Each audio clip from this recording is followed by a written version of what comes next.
1 in 5 people. Think about who you saw in the hallway today, sat with on the bus, passed in the store, waved to on the street. Think about the cars and homes that you passed on your way to work. Think of your family, your friends. Look around the room. 1 in 5 Canadians experience mental illness. My name is Kate, and this is Sarah, Sean, and Liam. We are all seniors at James M. Hill in Miramichi, New Brunswick. Together, we are Project ETS, and this is our story.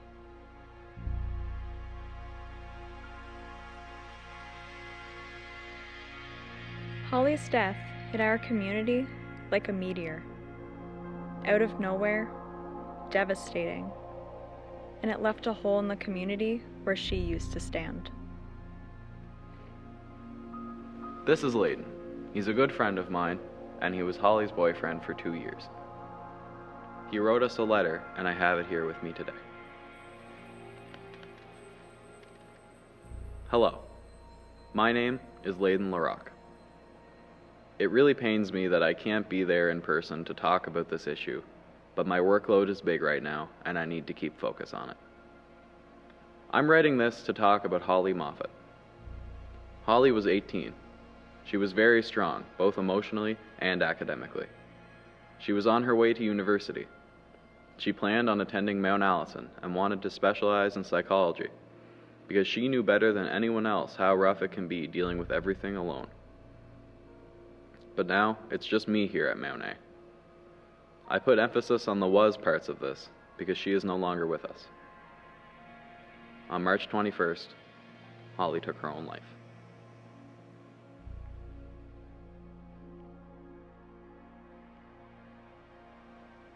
I found this out on the next day, March 22nd, when I was pulled out of calculus and brought down to the guidance office. It was something no one should ever have to go through. I was her boyfriend for 2 years, and when they told me at first, I didn't believe them. I just couldn't possibly. But when it finally dawned on me, I could feel an incredible pressure weigh down. Can you imagine losing someone you care so deeply about? It's something that no one should ever have to go through, the loss of someone you care about, the loss of a daughter or a sister to some, and the loss of a friend to countless. My own friends saw me after I was told, and they saw how ruined I was. I still have a hard time looking them in the eyes 7 months after the fact.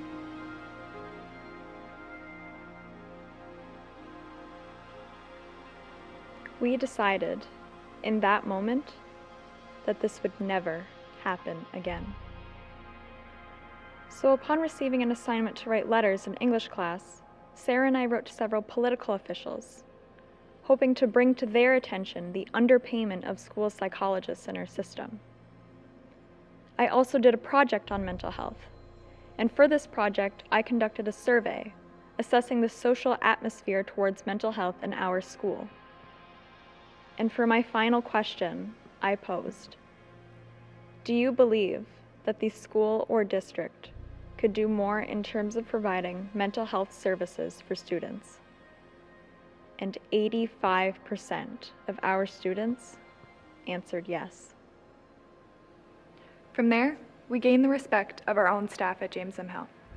We set out to give our first ever presentation, in which we presented what we believed to be the problems and our solutions to the ongoing mental health crisis we were facing. Our main focuses were suicide prevention training, as well as ways to continuously combat the stigma within our own school walls.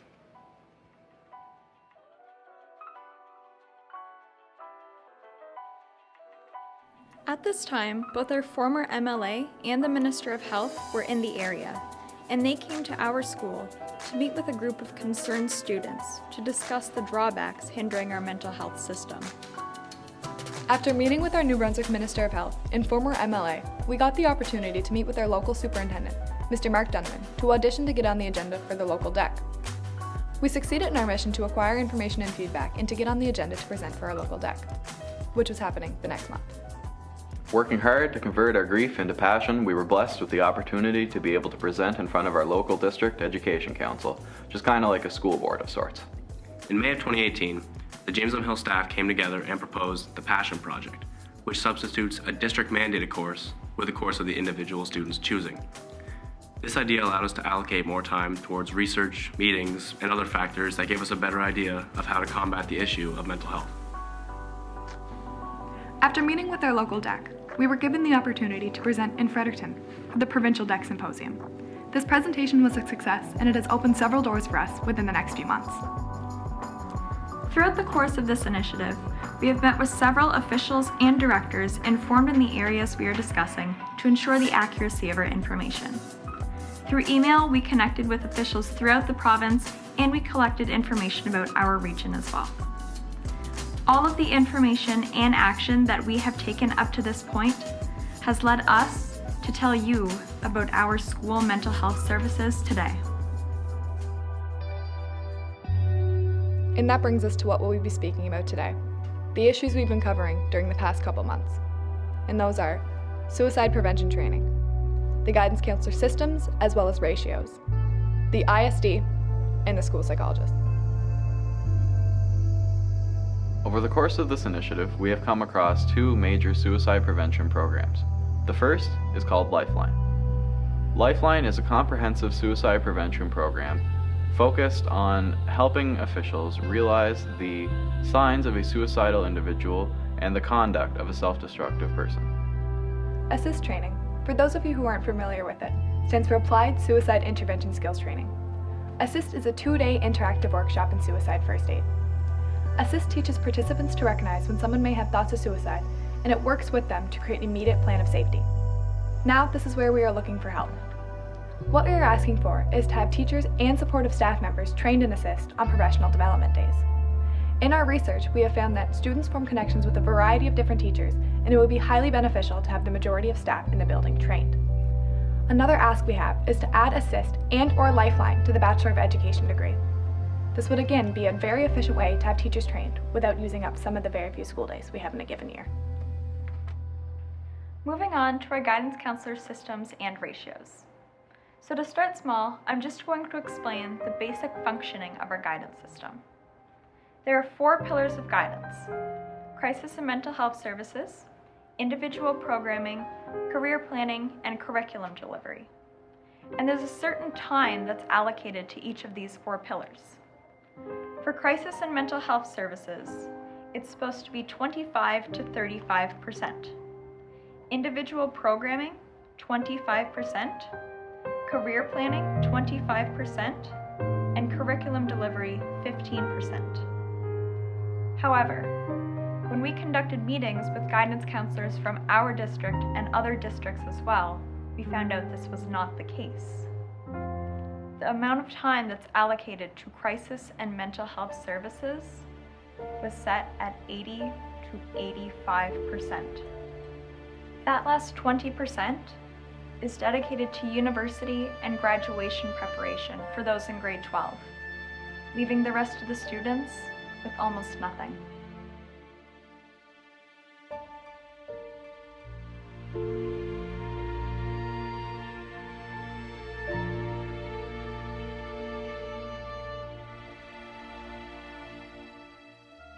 The average ratio that schools have adopted in our province of guidance counselors to students was first set out by the McKay Report and then revised by the Aucoin and Porter Report.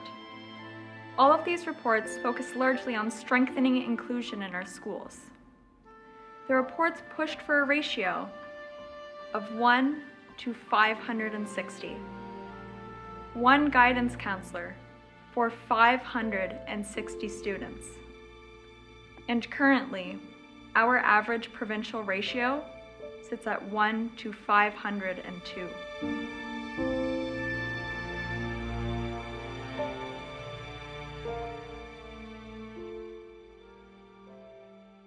Since our presentation to the Jamestown Hill staff, we've been looking at a way to set up a more confidential appointment booking system. And we've also had our 1.5 full-time guidance counselors upgraded to 2 full-time guidance counselors. Further, our school now has a new suicide prevention protocol, where they will conduct a suicide risk assessment with students presenting themselves in their office as needed. All students deemed at risk will have a personal safety plan developed by the ISD, CNY, and guidance teams. Further, high-risk students will have their results faxed directly to the emergency room, and the guidance department and the hospital will now be able to commune back and forth. Some easy solutions we are hoping for other schools to implement in the near future would be to have their own guidance department upgraded as well. This could be done by having teachers taken out of administration instead of guidance for classroom hours. And of course, the end goal with the new suicide prevention program would be to have it expanded to other schools and other districts. Bringing this back to a provincial level, these reports have set the recommended ratio at 1 to 560. And yet this ratio is based on mathematics. But what we must remember is that students are not numbers. They are people. People who may feel lonely or lost or depressed. And alike, guidance counselors are not numbers. They are people. People with hearts filled with compassion and the need to help others. This recommended ratio has set the level for mental health in crisis upwards of 85% across the province. Something needs to be changed.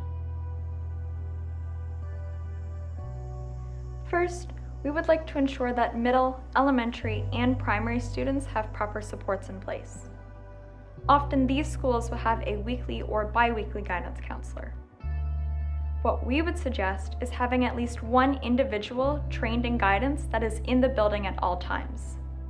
This could be a staff member who acts their regular duties, but acts guidance as needed.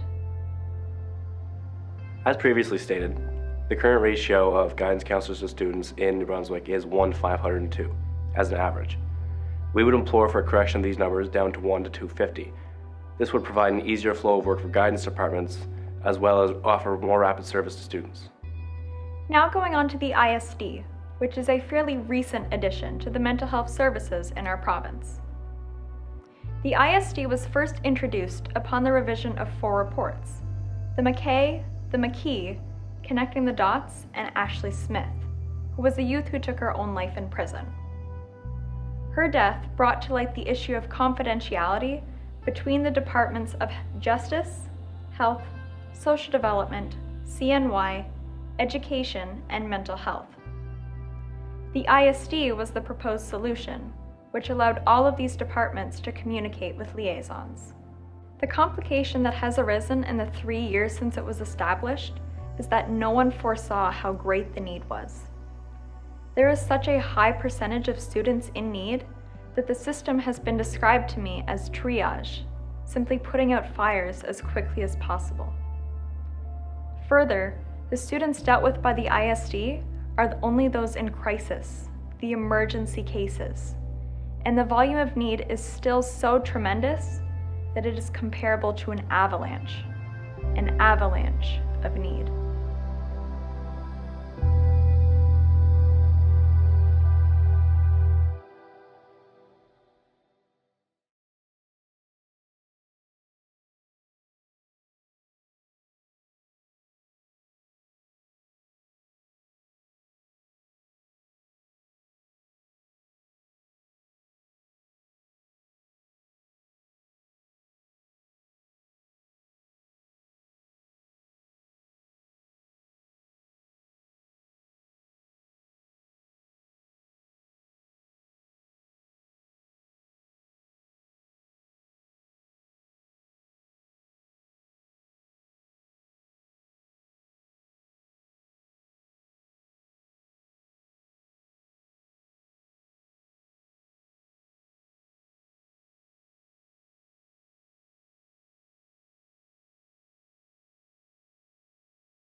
Because of the high crisis situation, the risk of burnout is extremely elevated.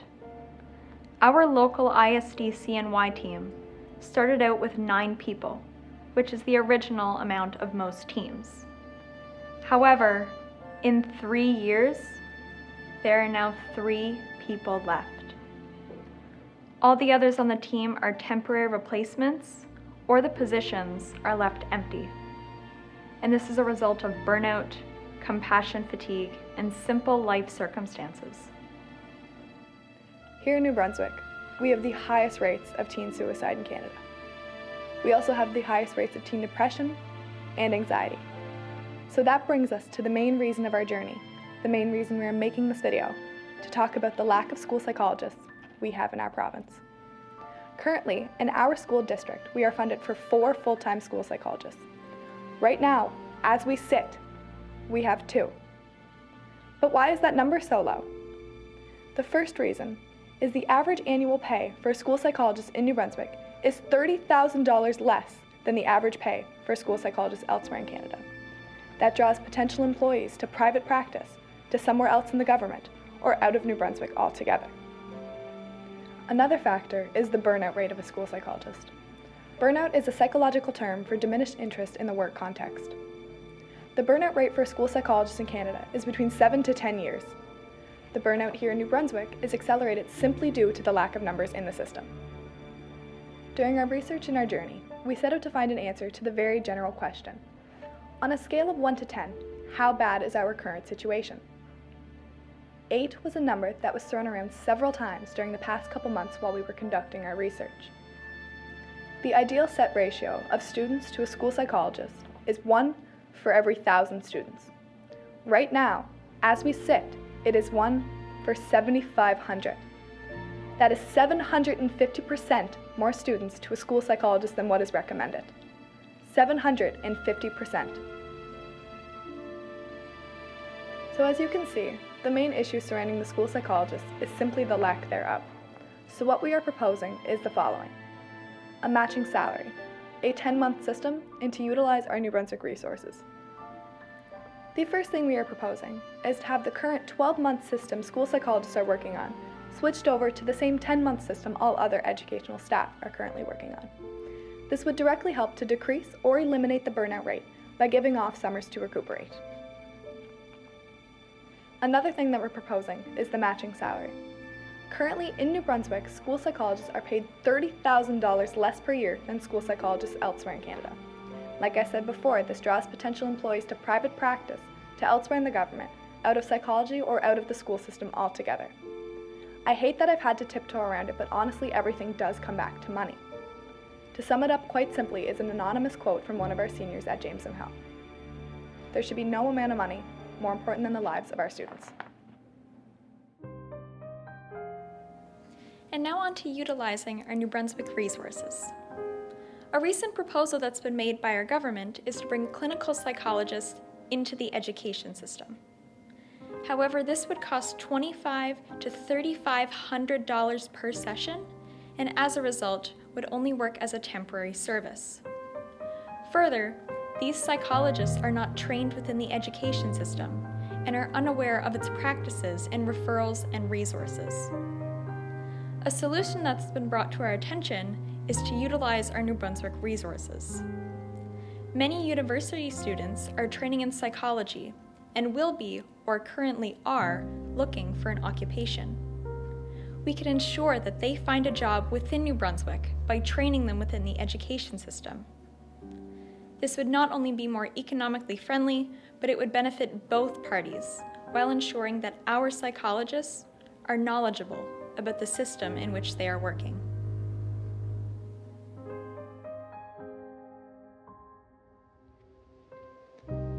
Holly had been seeking professional help for many months, years even. But the mental health system in New Brunswick and the schools therein are not cutting it. The guidance counselors are at our schools to help with career counseling, if I'm not mistaken, but most of their time instead is spent helping other kids with their mental health issues. We had a worker from mental health pop in occasionally, but that just wasn't enough. We need the full-fledged school psychologists to help our people before they reach that stage. This isn't fair or easy on anyone. I could go on for hours about Holly and our need for more mental health services in our schools, but I have a lot of midterms to study for, unfortunately. So I hope that what these 4 people who are reading this for me say what they need to say, and I hope that it sticks with you all.